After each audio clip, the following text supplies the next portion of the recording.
What were your views back in the day? Because if I read correctly, you were a Republican up until the mid-'90s, I think until 96. Something like that. Nah. I just wasn't politically active. I So didn't grow up. you weren't a Republican? No, I was registered. Okay.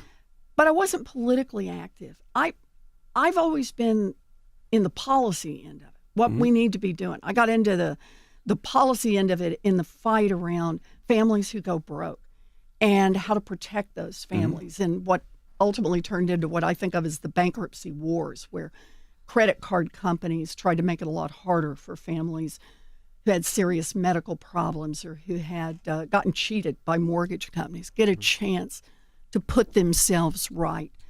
So what made you registered Republican back then? Because that's the Reagan years, that's the war on drugs. Like I said, I just wasn't politically active, one way or the other. But I'll tell you, when I got into the fight on bankruptcy, and I looked around and realized that all of the Republicans lined up with the credit card companies, and shoot, half the Democrats did.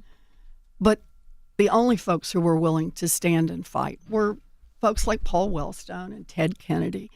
And Was man, your that's family when Republican? Is that why? Like sometimes you do it, your family register? when I say we weren't active, I actually don't even know. Okay. I don't even know how You they had were a lot of registered. confusion back in the day, Ms. Warren. You thought you was Native American. You thought you was Republican. Like when did you get on the right track? You got to a fork in the road at some point. Yeah.